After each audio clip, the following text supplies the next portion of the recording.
آہستہ آہستہ ختم ہو جائیں گے، غم نہ سہی ہم ہی سہی۔ Welcome back to novel zone. شروع کرتے ہیں اپنے ناول کی اگلی قسط۔ اذان کیا ہوا، تم خاموش کیوں ہو؟ سونیا نے جب اذان کو یوں خاموش دیکھا تو بولی، نہیں نہیں تو میں بس تمہیں خوش دیکھ رہا تھا۔ ہاں تم کالج بھی جاؤ گی اور یہ کچھ بھی نہیں، اس سے بھی زیادہ تمہیں ملے گا، لیکن ایک بات تمہیں میری ماننی پڑے گی۔ اذان بات کرتے ہوئے کرسی پر بیٹھ گیا۔ سونیا کو اس وقت اذان کسی بڑے آدمی کی ماننے لگ رہا تھا۔ سونیا سے چھوٹا ہونے کے باوجود وہ اس سے بڑوں کی طرح پیش آتا تھا۔ ہاں بولو اذان، کیا ہوا؟ سونیا بھی اب اذان کے پاس جا کر بیٹھ گئی۔ آج کے دن کے بعد تم مجھ سے کچھ نہیں چھپاؤ گی اور میری مرضی کے خلاف کوئی کام نہیں کرو گی، چاہے تمہیں شاہ جی کہیں یا ان کی بیوی۔ اور زندگی کا کوئی فیصلہ لینے سے پہلے تم مجھ سے لازمی پوچھو گی۔ اذان اپنی بات کر کے چپ ہو گیا۔ اذان کی باتیں سونیا کو سمجھ نہیں آئیں۔ وہ نہیں جان پا رہی تھی کہ اذان ایسا کیوں کہہ رہا ہے، لیکن اذان نے اسے پری کی قید سے نکالا تھا، وہ اس پر بہت یقین رکھتی تھی۔ اذان کی بات سمجھ نہ بھی آنے پر اس نے اذان کی باتوں سے حامی بھر لی۔ ایسا کبھی نہیں ہو سکتا اذان کہ میں تم سے کچھ چھپاؤں اور تمہاری مرضی کے بغیر کچھ بھی کروں، سونیا نے اذان کو یقین دلایا۔ بس اپنا یہ وعدہ یاد رکھنا۔ اذان یہ کہتے ہوئے کرسی سے اٹھ گیا۔ کہاں جا رہے ہو؟ سونیا نے اذان کو جاتے ہوئے دیکھا تو بولی، شاہ کے پاس۔ اذان کہتے ہوئے باہر نکل آیا۔ شاہ باہر ہال میں بیٹھا تھا۔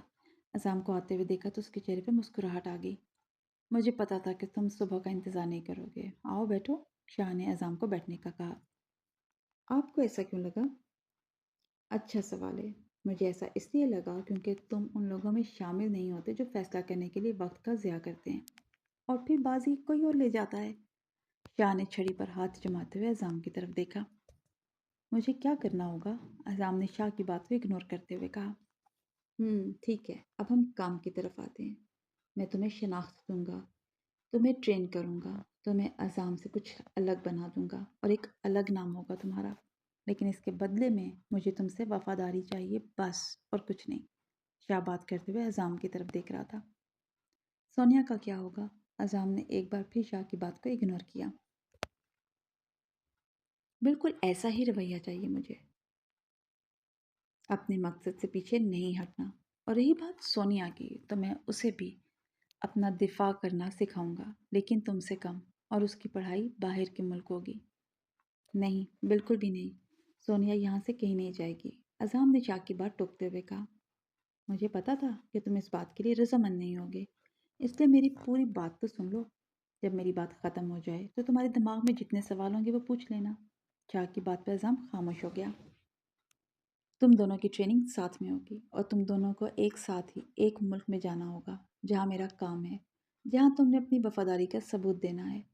مجھے پتا ہے کہ تم دونوں الگ الگ نہیں جا سکتے، اس لیے تم دونوں کو ایک ساتھ ہی جانا ہوگا، لیکن ایک بات یاد رکھنا، تم دونوں پر میری نظر ہوگی۔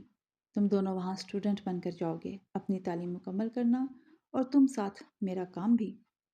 وہاں تمہیں کس سے کیسے ملنا ہے وہ بھی سب بتا دوں گا، اور وہاں تمہارا دشمن کون ہوگا اس کا بھی پتہ چل جائے گا۔ شاہ نے اپنی بات مکمل کی اور اذان کی طرف دیکھا۔ اب جو پوچھنا ہے پوچھو، شاہ نے کہا۔ نہیں کچھ نہیں، جانا کب ہے؟ اذان اپنے خوابوں کو کسی کوٹھی میں بند کر چکا تھا اور اس کا مقصد اب سونیا کا مستقبل تھا اور اس دنیا کے لوگوں سے خود کو اور سونیا کو بچا کر رکھنا تھا۔ دن مہینوں میں اور مہینے سال میں گزر گئے۔ اذان اب ایک چوڑے جسامت والا لڑکا بن چکا تھا جس کو کوئی بات نہیں دے سکتا تھا۔ اب وہ اذان نہیں، مافیا کی دنیا کا وکٹر بن چکا تھا جس کی دہشت سے لوگ کانپ جاتے تھے۔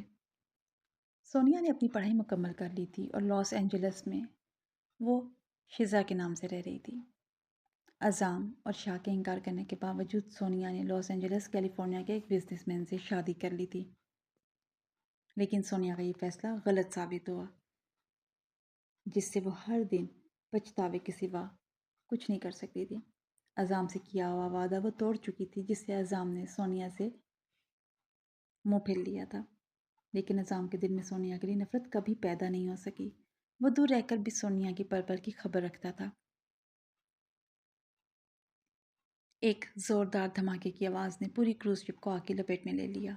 ریان جو گاڑی سے نکل کر شپ کی طرف جا رہا تھا، اس کے قدم وہیں رک گئے۔ ایک لمحے میں کیا ہو گیا تھا؟ وکٹر اور روشنی ابھی تو زندگی کی شروعات کرنے والے تھے۔ کیا سوچ رہے ہو تم؟ ریان نے اپنے پیچھے کایا کی آواز سنی۔ تم تم نے کیا یہ سب؟ ریان غصے سے آگے بڑھا۔ ہاں ہاں ہاں، رک جاؤ۔ وہی کایا نے ایک زور کا کہکا لگایا۔ تم لوگ کیا سمجھتے ہو کہ میرے سے غداری کر کے خود خوشی خوشی زندگی گزارو گے؟ یہ تمہاری بھول ہے۔ ان دونوں کا ٹھکانہ جہنم تھا اور وہ وہاں چلے گئے۔ کایا کسی کو معاف نہیں کرتا اور اب تمہاری باری ہے۔ کایا نے پسٹل ریان کی طرف کی۔ اور وکٹر کبھی کایا کو معاف نہیں کرتا، یہ بھی تم اچھے سے جانتے ہو۔ اس سے پہلے کایا ریان پہ گولی چلاتا، وکٹر نے کایا پر پسٹل تان لی۔ وکٹر کو یوں زندہ دیکھ کر کایا کے ہوش کھو گئے۔ وہ سوچ بھی نہیں سکتا تھا کہ وکٹر ابھی بھی زندہ ہوگا۔ اس کے اتنے پلان کے باوجود یہ زندہ کیسے بچ گیا؟ وکٹر کو آتا دیکھ کر ریان فوراً وکٹر کی جانب جا کر کھڑا ہو گیا۔ تم زندہ کیسے ہو سکتے ہو؟ ابھی تو میں نے تمہیں شپ پر دیکھا تھا۔ کایا کو کچھ سمجھ نہیں آ رہی تھی کہ وہ سب کیا تھا۔ کایا کایا، تم ہمیشہ ناکام ہوتے ہو اور تمہیں تو کام کرنا بھی نہیں آتا، اور تو اور تمہیں تو یہ بھی نہیں پتا کہ کیسے بچا جائے۔ وکٹر ابھی بات کر رہا تھا کہ روشنی بلیک کلر کی پینٹ شرٹ اور جیکٹ پہنے وکٹر کے دائیں جانب آ کر کھڑی ہو گئی۔ وہی روشنی جس کو کایا کچھ دیر پہلے دلہن کے لباس میں دیکھ چکا تھا۔ ایسا نہیں ہو سکتا، نہیں ہو سکتا، کایا اس بار پاگل سا ہو گیا تھا۔ بہت دکھ ہو رہا ہے؟ وکٹر نے کایا کی طرف دیکھا۔ لیکن کایا، تم پر نہیں دکھ ہو رہا، مجھے ان بیچارے دونوں کپل پر دکھ ہو رہا ہے جو بلا وجہ مارے گئے۔ اور یہ اب کیسے ہوا؟ تم اپنے چھوٹے سے دماغ پہ زور نہ دو۔ وکٹر نے اپنی بات مکمل کی اور کایا کی طرف بڑھا۔ رک جاؤ وہاں، نہیں تو میں گولی چلا دوں گا۔ کایا نے پسٹل وکٹر کی طرف کی۔ اور اپنی پسٹل پیچھے رکھ دو، نہیں تو میں روشنی پہ گولی چلا دوں گا۔ ایک لمحہ کے لیے روشنی چونک گئی، کیونکہ اسے پتا تھا کہ کایا کا دماغ الٹا ہے، وہ گولی چلانے میں ذرا بھی دیر نہیں کرے گا۔ روشنی نے بھی ایک قدم آگے بڑھایا۔ روشنی کی آہٹ پا کر وکٹر نے وہی قدم روک لیے اور ترچھی نظر سے روشنی کی طرف دیکھا۔ وکٹر کو اس بات کا احساس ہو گیا تھا کہ روشنی نہیں چاہتی کہ وہ آگے بڑھے۔ وکٹر نے پسٹل نیچے رکھ دی۔ ابھی وکٹر یہی سوچ رہا تھا کہ اس کے کانوں میں شیزا کی آواز پڑی، جو ان سب باتوں اور پلان سے بے خبر تھی۔ وکٹر نے اور ریان نے شیزا کو ان سے اب دور رکھنے کا سوچا تھا۔ یہاں کیا ہو رہا ہے؟ شیزا ریان کے دائیں جانب سے مڑ کر وکٹر کی طرف آ رہی تھی، جو کایا کے تقریباً قریب تھی۔ شیزا کی آواز پر وکٹر نے فوراً شیزا کی طرف دیکھا۔ ریان نے بھی مڑ کر شیزا کی طرف دیکھا۔ واپس جاؤ شیزا، واپس جاؤ۔ شیزا کو یوں آتا دیکھ کر ریان چلایا۔ لیکن میں تو شادی… شیزا بھی یہ کہہ ہی پائی تھی کہ کایا نے پسٹل کا رخ شیزا کی طرف کر دیا۔ وہ وکٹر اور ریان کے چہرے کے تاثرات کو دیکھ کر اندازہ لگا چکا تھا کہ لڑکی دونوں کے لیے کتنی اہم ہے۔ اوہ، تو یہ ہے تمہاری نئی گرل فرینڈ؟ کایا نے ریان کی طرف دیکھتے ہوئے چہرے پر شیطانی مسکراہٹ لے آیا۔ سب سے پہلے تو میں اسے ماروں گا۔ بکواس بند کرو اپنی اور پسٹل نیچے کر، نہیں تو میں تمہاری جان لے لوں گا، ریان کہتے ہوئے کایا کی طرف بڑھا۔ ریان رک جاؤ، وکٹر کے بولتے ہی کایا نے پسٹل کا رخ شیزا سے ہٹاتے ہوئے روشنی کی طرف کیا اور گولی چلا دی۔ روشنی کو گولی لگتے ہی وکٹر فوراً روشنی کی طرف بڑھا۔ اتنے میں ریان، جو کایا کی طرف جا رہا تھا، کایا نے موقع کا فائدہ اٹھاتے ہوئے پسٹل کا رخ شیزا کی طرف کر دیا اور شیزا پر بھی گولی چلا دی۔ گولی کا نشانہ شیزا کی طرف تھا۔ اس سے پہلے گولی شیزا تک جاتی، ریان جو کایا کی طرف بڑھ رہا تھا، شیزا اور گولی کے درمیان آ گیا۔ ریان! شیزا کے منہ سے چیخ نکلی۔ وکٹر نے روشنی کو پکڑا، جو اب بے ہوش ہو چکی تھی۔ وکٹر نے روشنی کو پکڑا جو اب ہوش میں نہیں تھی۔ وکٹر نے غصے سے کایا کی طرف دیکھا جو بھاگ رہا تھا۔